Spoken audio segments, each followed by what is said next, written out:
The bulldozer's engine roared to life. Mud and rocks flew as it fought for traction. It crashed through the concrete wall and landed heavily in the yard. If it were an animal, it would have shaken its head after the impact, fixed its eyes on me, and charged. Of course, it had no head, nor eyes. Shadows crawled on its form, twisting it into a monster. Then, it came for me.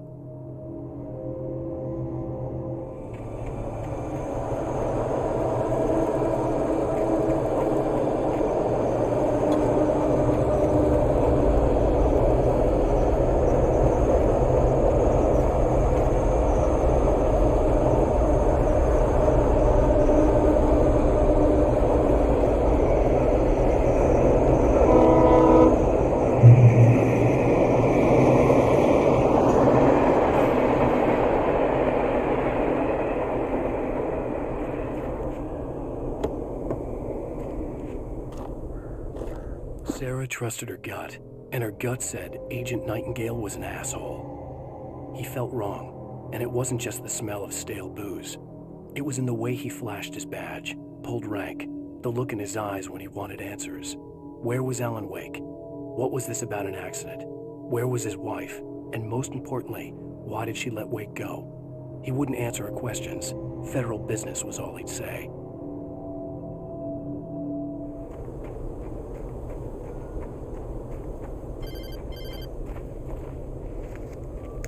Hello? The most stubborn man I've ever met. Alice? Alice? Alan. I'm so afraid. He keeps me in the dark. Please help me. I look at you, Alan, and it's not you. Something else. Looking out from behind your eyes. Alice, I'm here.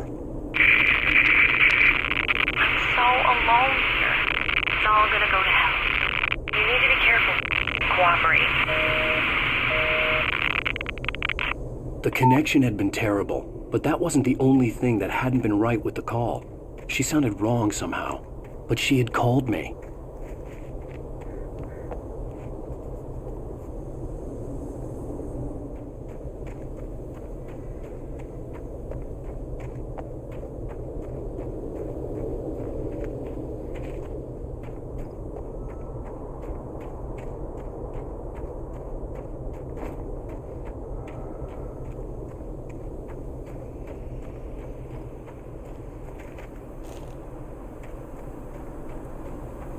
I could see a railway bridge up ahead, and a warehouse of some sort on the opposite shore.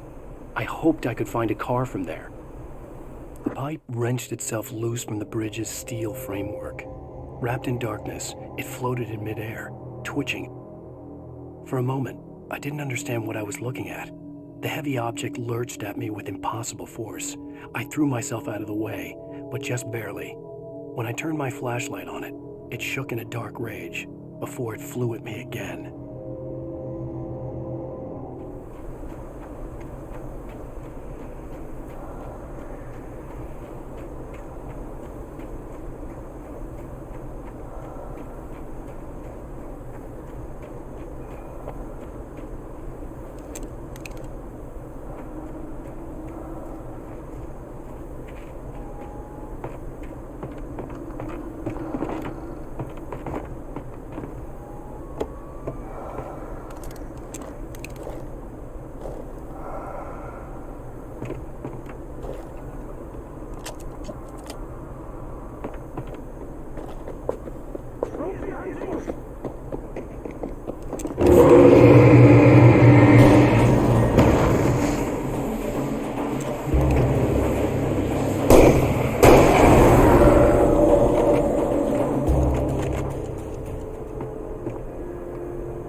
darkness that was pursuing me was growing stronger, and it was taking over everything in its path.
Slammed the door shut right in his smug face.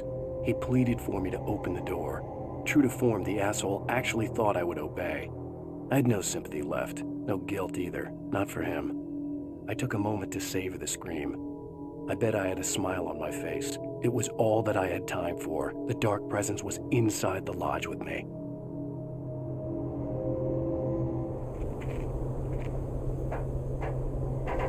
As a teenager, just starting to get interested in writing, Stephen King had been a source of inspiration to me.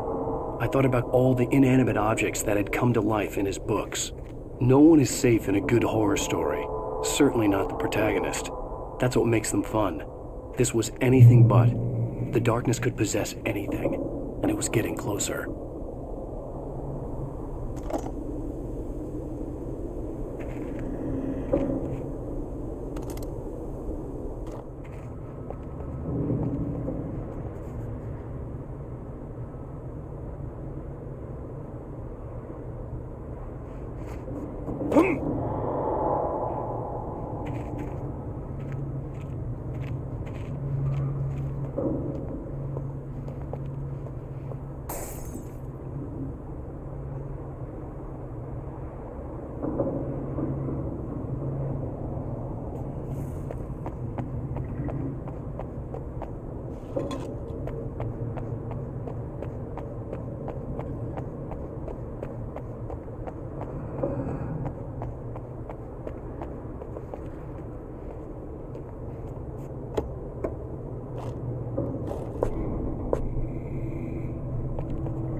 take the facts of our existence for granted, unaware that they are merely a thin veneer of desperate self-delusion, covering the vast cosmos of madness and horror. All too often, the stars are right. In Night Springs. Tonight's episode, A Family Occasion. Journalist Alvin Derlis' trip to study the local customs of an insular community in Night Springs has been less than successful. Until tonight. Well, I'm glad you changed your minds about this. Ancient customs, local mythology. My editor loves this kind of stuff. Well, Mr. Derlis, we don't want to feel like we're on exhibition. But you have demonstrated the seriousness of your intent. Oh, I am serious. Really, just do your thing. I'll stay out of your way and observe. Actually, I thought you could assist us. I'm afraid we are a man short. It would provide you with an intimate perspective. Did I really? Of course, Mr. Derlis. Well, I guess that's the least I... What would I have to do? Oh, here. Let me show you with a kiss.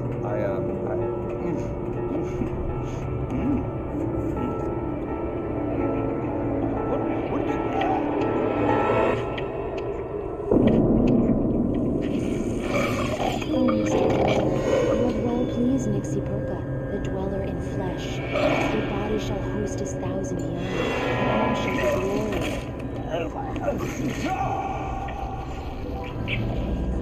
Shh, darling, be calm. Shh. Alvin Derlis learned a harsh lesson.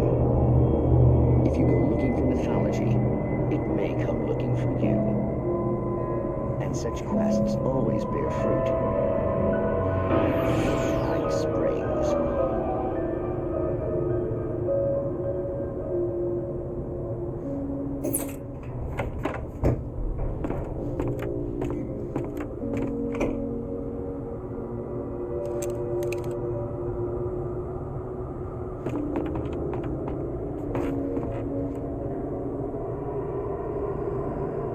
The darkness surged towards me, sucking everything loose from the ground into its depths, tugging at my clothes.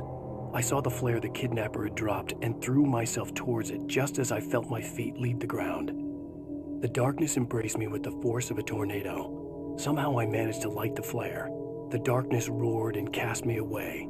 I fell toward the dark waters of the lake far below.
had never been this glad to see the sunrise. I had a couple of hours to get to the coal mine.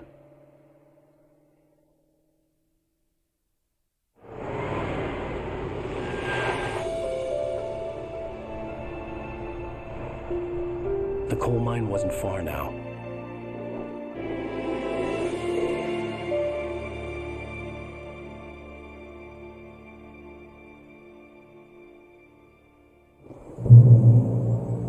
Today, I would meet the kidnapper, and he would give me Alice. I wouldn't give him any other choice. A drowning man will clutch at a straw.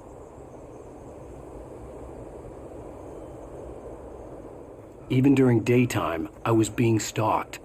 The bridge must have collapsed only moments after I'd crossed it.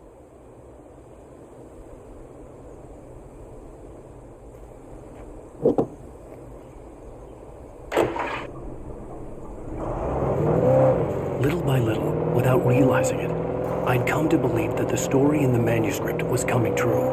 The current of its narrative had taken me deeper and deeper into dark waters. Alice had been taken from me. Barry was probably in jail. I was a fugitive from the FBI. The whole world taken over by the dark presence was trying to destroy me. It all felt real, but it matched a textbook case of insanity.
Welcome back to KBF FM.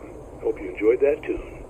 Now, Doc, you were talking about life and finding that special someone, that soulmate. Well, you were talking about that. I was saying I don't buy it. Well, see, to me, that's strange, because I always pegged you as a hopeless romantic. You got me there, Pat. But I think love's where you look for it. And you need to do a lot of looking, sure. But the idea that there's that one special person out there for you, and if you miss that chance, it's gone forever and you're forever incomplete. I mean, isn't that depressing? Or heck, childish even? There's plenty of fish in the sea. And apparently a fisherman has a fishing analogy for everything, but what you're saying, isn't that a little harsh? Well, no. What I am saying is that your potential for finding that connection isn't limited to what's essentially a chance encounter. How is that harsh? Yeah, well, I guess that's a nice thought, but let me say something personal here. Okay. Now, well, I don't disagree with you exactly, but I can't really fit that together with what I feel, what I felt for someone, because she was the one, she was, and I let her drift away from me. Maybe I didn't put in the work, I don't know, but well, since then, and it was a long time ago, but since then there hasn't been anyone, not like her. And I'm not saying I dwell on her or haven't moved on. I like my life. I'm not living in the past, but I do miss the way she completed me. You can't argue with the heart, Pat. I'm sorry, folks. I had kind of a scary experience last night, and let's just say it's shaken a few things loose.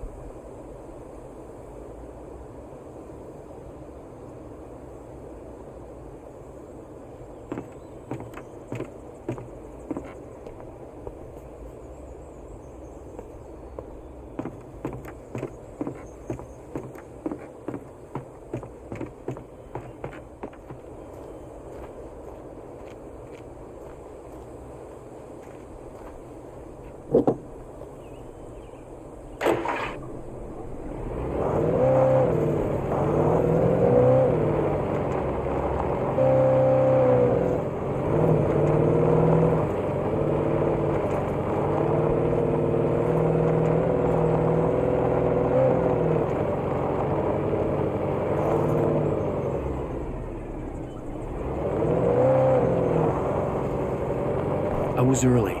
I was supposed to meet the kidnapper at noon in the main building. The coal mine was quiet. It was a museum now.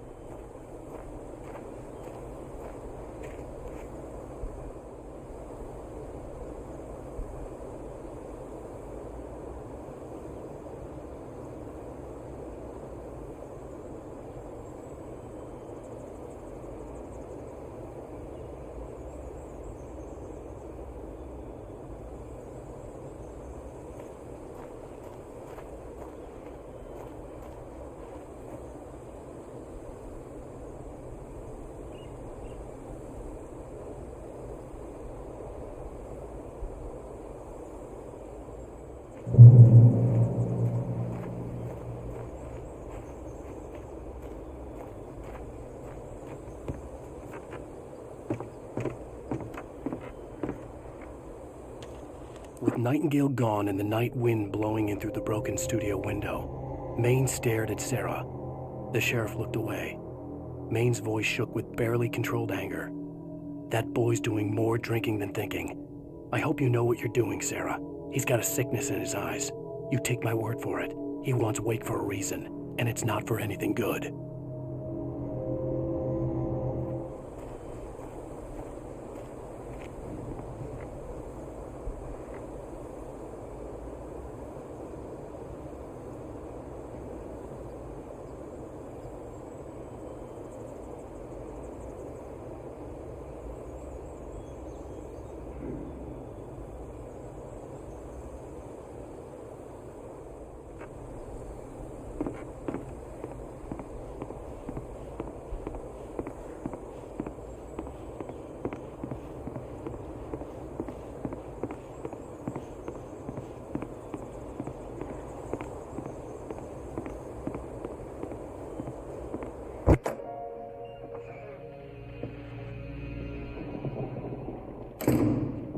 I didn't want to go outside. Cops had to be looking for me. The noon sun turned the place into a sauna. The day dragged on. Different scenarios ran through my mind. Ways of how I'd torture the kidnapper to get Alice back. Or the different horrible things he could have done to her. I imagined her dead. I had no way of knowing she was still alive. It was killing me. I was running on blind hope. It was all a waste of time. The bastard never showed up.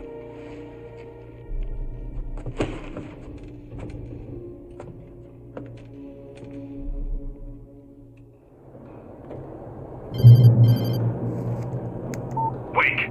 Where the hell are you? Change of plans. You know where Mirror Peak is? It's a big mountain north of where you are. You follow the path from the mine, you can't miss it. There's a lookout point there. I'll be waiting. I'm through being jerked around by You you. want to see your wife alive? Because if you do, you better watch what you say to me. Do we understand each other? I want to talk to Alice. Yeah, and I want the manuscript. Don't keep me waiting, Wake. Hello? Hello? Ah! I'm gonna kill him. I had to get to Mirror Peak.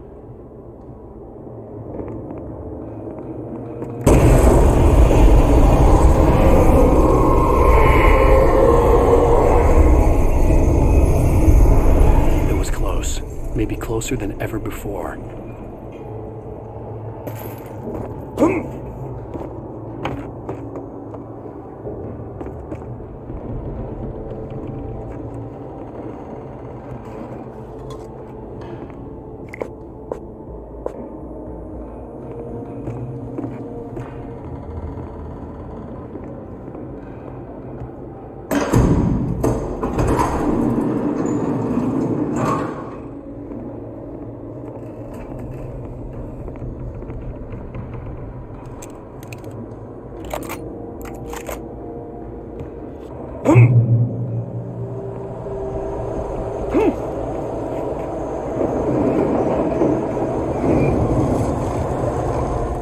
Zane fell for Barbara Jagger, it happened fast.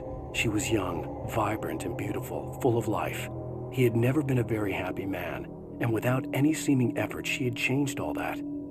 Zane felt good for the first time in his life. Everything she did was another piece of a jigsaw puzzle he hadn't even known he'd been missing.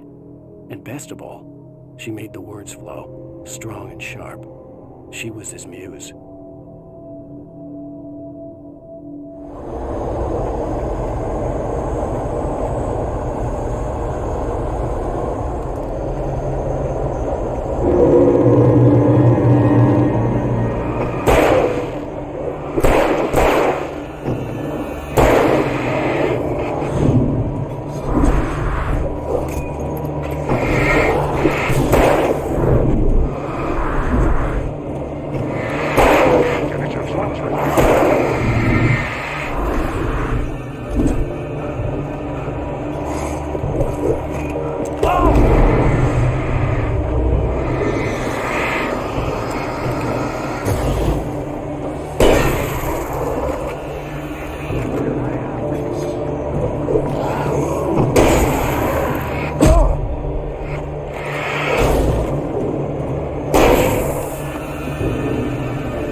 reach the hillside ahead was to go through the building. I had to find a way to avoid electrocution.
Some of the taken retained echoes of their former selves, but these were just the nerve twitches of a dead thing. Nothing remained but a shell covered and filled with darkness. In most cases, these puppets were enough for the purposes of the dark presence. But for anything more elaborate, as with the writer, it was different. It needed his mind. And so rather than taking him over completely, it merely touched him.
There was no way the flashbang grenades were standard power company equipment.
I stared through the bars of the jail cell. Barry stood behind me, swaying on his feet, looking as ill as I felt.